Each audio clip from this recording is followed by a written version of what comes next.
हर district headquarter पे बैठे हुए हैं। ये बहुत ही तर्कपूर्ण और जायज मांग है।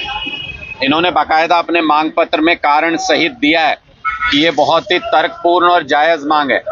इनको तुरंत प्रभाव से सरकार को मानना चाहिए, ऐसी हम मांग करते हैं आम आदमी पार्टी की तरफ से।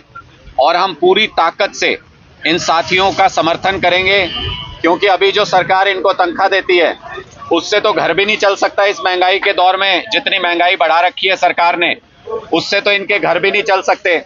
तो फिर सरकार इनसे ये उम्मीद करे कि अपने घर भी चला लें, ईमानदारी से पूरा काम भी कर लें, सरकार को आगे भी खींच के ले जाएं, ऐसा संभव नहीं है। और 3 दिन की हड़ताल में कम से कम ये तो साफ हो गया कि ये जो पोर्टल की सरकार चल रही थी, अपने आप को पोर्टल की सरकार कहते हैं, ये सारे पोर्टल ठप पड़े हैं। इनको चलाने वाले यही लोग हैं। इसलिए मैं मुख्यमंत्री मनोहर लाल खट्टर जी से भी, क्योंकि उनका ये इलाका है, उनकी जगह, उनकी सीट है, इसलिए मैं उनसे भी अपील करता हूं कि पूरे हरियाणा में लिपिक कर्मचारी जो हैं और क्लर्क जो हैं, वो सारे हड़ताल पे बैठे हुए हैं एक बहुत ही तर्कपूर्ण और जायज मांग को लेके। इनकी 35,400 की मांग को सरकार को तुरंत स्वीकार करना चाहिए, ऐसा मैं उनसे निवेदन करता हूं। सर, एक बात कीजिए तो जो अगली मीटिंग हो रही है विपक्ष की, उसमें आप जाएंगे? आपकी पार्टी जाएगी? देखिए, हमने बहुत स्पष्ट इस पे अपना रुख रखा है कि जब तक अध्यादेश के मामले पर कांग्रेस पार्टी अपना रुख स्पष्ट नहीं करती कि अध्यादेश के वो खिलाफ वोट करेंगे कि नहीं करेंगे, क्योंकि वो लोकतंत्र को बचाने का मामला है, तब तक इस मामले में आम आदमी पार्टी का रुख स्पष्ट है।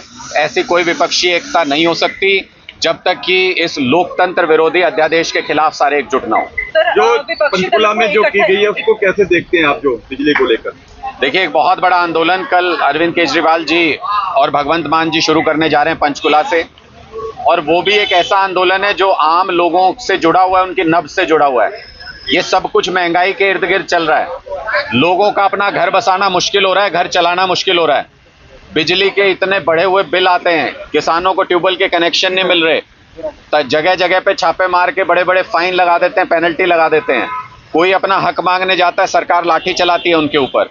ऐसी व्यवस्था के खिलाफ एक बड़े आंदोलन की जरूरत पूरे हरियाणा में महसूस की जा रही थी। लोग बिजली के मुद्दे पर चर्चा करने के लिए सड़क पर आने के लिए तैयार हैं, आंदोलन करने के लिए सड़क पर आने के लिए तैयार हैं। इसकी शुरुआत माननीय अरविंद केजरीवाल जी और भगवंत मान जी कल पंचकुला से करने वाले हैं। राहुल गांधी आज धान लगाने पहुंचे, विपक्ष जो है इकट्ठा कर रहे हैं।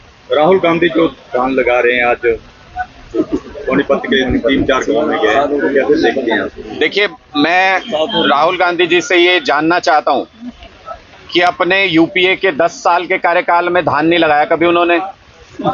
उसके बाद 8 साल और बीत गए, विपक्ष में थे, धान तो नहीं लगाया कभी उन्होंने।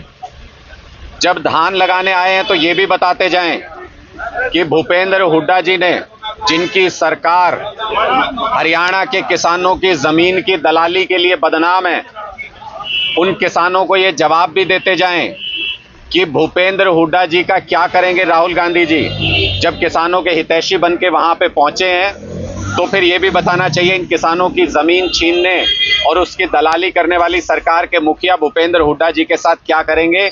क्या किसानों को इंसाफ मिलेगा? क्या भूपेंद्र हुड्डा जी के खिलाफ कार्रवाई करेंगे राहुल गांधी जी? और सबसे बड़ी बात, ये जो पॉलिटिकल फसल बीज रहे हैं, ये जो पॉलिटिकल फसल रोप रहे हैं, कांग्रेस कितनी मर्जी कोशिश कर ले, हरियाणा में इस फसल की कटाई संभव नहीं है कभी भी।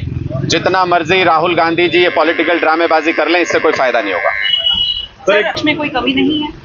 मैंने बहुत स्पष्ट तौर पे इस बात को बताया कि हम लोकतंत्र को बचाने के लिए एक जगह पे आने की बात कर रहे हैं, जिसमें कि एक अध्यादेश लागू किया गया केंद्र सरकार की तरफ से, जिसमें दिल्ली के लोगों के हकों को छीना गया। उसके खिलाफ राज्यसभा में अगर सभी विपक्षी दल एकजुट होते हैं तो आगे की राह पर चला जा सकता है, उस पर चर्चा हो सकती है। उससे पहले कोई किसी तरीके का समझौता नहीं। बेरोजगारी को लेकर कांग्रेस प्रदर्शन करने जा रही है 20 तारीख को। बेरोजगारी के लिए तो सबसे बड़े जिम्मेदार ये खुद लोग हैं। इन्होंने ऐसी व्यवस्था स्थापित की। भूपेंद्र हुड्डा जी के समय में 1.5 लाख सरकारी पद खाली छोड़ के गए थे भूपेंद्र हुड्डा जी। बीजेपी ने 1,82,000 पद आज के दिन में खाली हैं बीजेपी के राज में। भूपेंद्र हुड्डा जी के राज में 15 लाख से ज्यादा युवा हरियाणा में बेरोजगार थे। बीजेपी के राज में 25 लाख युवा बेरोजगार हैं हरियाणा के अंदर आज के दिन में। ये कांग्रेस और बीजेपी बेरोजगारी के मुद्दे पर एक ही सिक्के के दो पहलू हैं, इनमें कोई ज़्यादा फर्क नहीं है।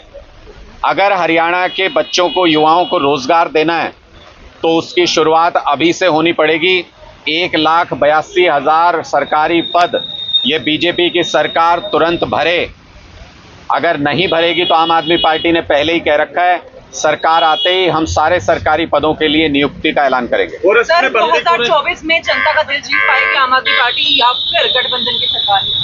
देखिए, बहुत स्पष्ट है, लोग त्रस्त हैं। कांग्रेस और बीजेपी से लोग त्रस्त हैं, इनके काम करने से लोग त्रस्त हैं। कर्मचारी परेशान है, किसान परेशान है, महिलाएं परेशान है, युवा परेशान है, छात्र परेशान है। कोई ऐसा वर्ग नहीं है जो इनकी सरकारों से परेशान नहीं है। एक विकल्प के तौर पे आम आदमी पार्टी मौजूद है, जो आम लोगों की बात करती है, जो गरीबों की, मध्यम वर्गीय परिवारों की बात करती है, घर बसाने की बात करती है, घर उजाड़ने की बात नहीं करती इन पार्टियों की तरह।